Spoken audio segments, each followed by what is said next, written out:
How's it going, YouTube? Prisco TCG here, coming at you with another deck profile. Now, I know it has been a while since I posted a deck profile like this. Last time I did any deck profile was during a vlog video, and honestly, that could have been its own standalone video. So I think I'm going to do that next time. But I've got a nice, spicy little Tri-Brigade Lunalight deck list. I know a lot of you have been watching like my old Tri-Luna video, like before we had Kit, no Tiger. It was doing like 4 Strix combos, which is literally just like worse Time Thief. It was pretty bad. But I feel like I've got a pretty solid list this time. I had a lot of help building this, on top of which I'm also just a lot better than I was back then when I made the first video. So either way, let's hop right into the deck profile. I don't want to talk too much. All right, so bada bing, bada boom. All right, cool. So we're gonna start things off here. We are going to be playing 3 copies of Lunalight Kaleido-Chick. Card's actually insane.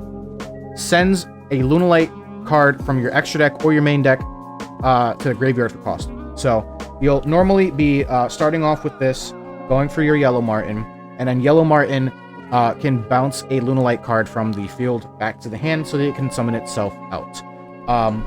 1 Emerald Bird. This card's really good because if it's summoned, then you can send a Lunalight card from your hand to the graveyard so that you can draw a card. So it's a little bit of draw power. On top of that, it's a good extender because if you send this to the graveyard by a card effect, then you can special summon a Lunalight from your banish pile or from your graveyard. It's really strong, really strong, really good. So you can't trigger either of these effects. Also, if this goes to the graveyard by a card effect, you can add a Lunalight spell or trap from your deck to your hand, which is really nice.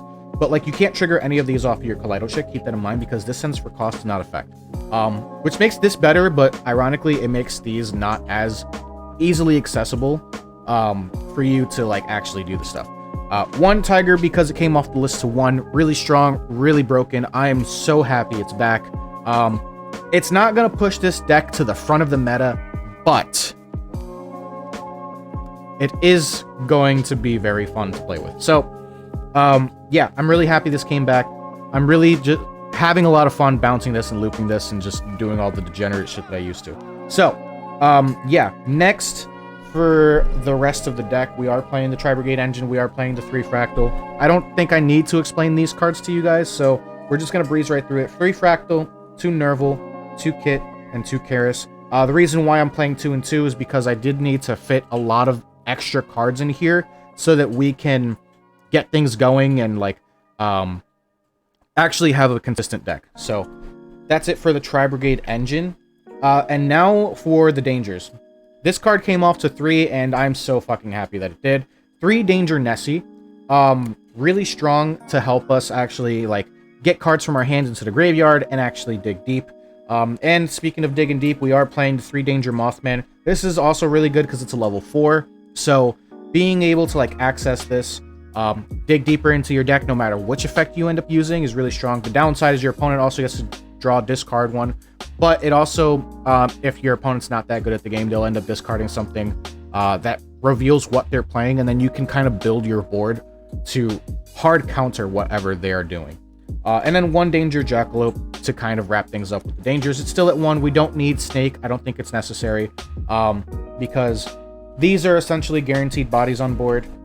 This will add this or this, and then this will summon this, and this is your level 4, so it just makes it a lot better. Chupacabra is not needed. I don't think it's really good, so we don't need to play it. And then for the final pieces, we are playing the 1 Zephyros and the 1 Singing Lanius. This is just for something to search off of 4 Strix if you happen to open this. But if you don't open this, you're almost always searching this. So this is just so that your 4 Strix is never dead. Alright, so that is it for that. Hand traps, these can be anything. I'm just playing 3 Ash and 3 Valor because they're generically good, and why not? So for our spells, we are playing 3 Lunalight Perfume. This card is your Monster Reborns, not once per turn. Also, you can banish this, discard a card, and then search for any Lunalight monster from your deck added to your hand. So this can trigger your dangers. This can also help you get cards that you need engraved from your hand, let's say like Zephyros. You can get this from your, you can use this to add Zephyros to your graveyard so that you can use it to bounce Tiger later on, as well as being able to search Tiger with this. It's really strong. 3 Foolish Burial Goods. This being able to put your Perfume or your Serenade Dance into the graveyard is really strong, because then you can essentially just play 3 more copies of this. It's really strong. It's really good. I really like it. It's also really good for consistency reasons, because we don't have 3 Tenki anymore. We only have one. We only have 1 Tiger. So we really need to like mitigate our losses and play what we can to help with the consistency, because that's this deck's biggest downfall is not having the same consistency tools we had before. Speaking of the Tenki, we are playing the 1 Tenki, 1 Foolish Burial, and 1 Call by the Grave. And then to wrap up our traps, we are playing the 1 Serenade Dance, which I showed you, and the 1 Revolt. So really strong. I really like this. This deck has been a lot of fun to pilot. And not gonna lie to you, it could win games. It's gonna win some games here and there. I don't think it's like overly broken. I think this deck is very fair. But either way, let's go into the extra deck. 1 Tiger King. This is so that we can, if we happen to have like Chick Martin on field, we can use this so that we can access our Tenki and then use it to search for Tiger. So that's really good. Also, it being a Beast Warrior means we can banish it off of our Tri-Brigades later on where we no longer need it. 1 Force Tricks. I don't need to. This is literally, its only purpose is to get our Zephyros out of the deck so we can continuously loop our Tiger. Redoer is an engine piece in Lunalight. If you are not playing Redoer, I don't know what you're doing. I think Redoer breaks your bad cards in a good way. So using Redoer while either of these are as material, let's say you make Redoer with like Yellow Martin and Chick, right? You overlay these 2, cool. You use Redoer effect, detach the Yellow Martin, right? And a lot of people know this already, just in case you don't. Use Redoer, detach the Yellow Martin because he detaches for effect and not cost, right? Then Yellow Martin will search your Serenade Dance, and then you can discard this off of something else so that you can keep playing. Now, alternatively, let's say you make Redoer with your Emerald Bird, right? Then you can just use Redoer, detach the Emerald Bird, again, because it detaches for effect and not cost. Then you can use Emerald Bird to summon back the Kaleido Chick, right? Because Emerald Bird, when it gets sent to the graveyard, just becomes a Monster Reborn. So it's really good. Redoer is an extender and an engine piece in this deck, in my opinion.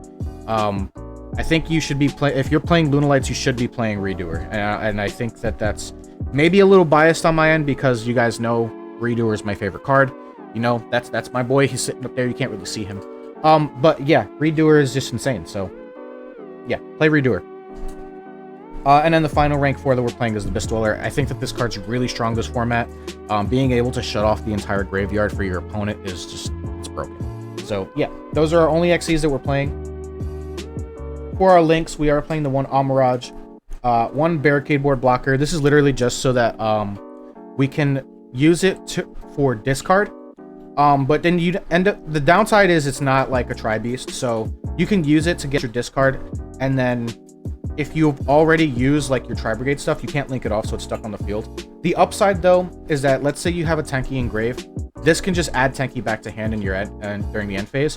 On top of that, while he's face up on the field, face up spells can't be destroyed, so like your opponent can't ogre your Tiger, which is really strong. So I do think that he is necessary. You'd have to sequence your cards properly so that you can get him into the graveyard when he's not needed anymore. Link him off with like an Appaloosa or something early on. In testing, he comes up quite a lot because getting that discard is very strong. So I think you should be playing him. If not, play whatever you want. I'm not telling you what to do. I'm just showing you my deck list. 1 Ancient Warriors, Double Dragon Lords. Card's really good. I don't think I have to go over the Tri-Brigade stuff. So 1 Double Dragon Lord, 2 Fergie, 1 Bear Bloom, 1 Silver Sheller, and then the 2 Omen. And then the final 2 cards in the extra deck are the Appaloosa and the Access Code. Personal opinion, these need to be at 2. These are one-ofs, and like everything else is pretty standard. So like, yeah. The only real spice is the Barricade Board Blocker, and I've already explained why he needs to be played. For our side deck, now this is personal opinion on why I think I need to play these specific cards going into the next format, because Brave Token is going to be everywhere. So Nib, definitely really strong. I know that everybody's on like Brave right now, so he's not as good, but I think that he needs to be respected still, because let's say you go to activate Nib on their 5th summon, they've already established their Brave negate. It just becomes Chalice, because now that's one less negate that you have to worry about for your engine. And let's say they don't respect it and they don't make the Brave, you know, negate on time, and you can like super hard punish people for just not playing around Nib, which is really good. So yeah, Nib's really good. I think that needs to be played.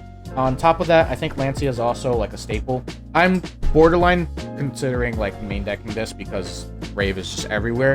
And shotgunning Lancia in this format doesn't sound like a bad idea because they banish from hand or grave. So like if you can establish your Lancia floodgate really early on, then I don't think you really have anything to worry about.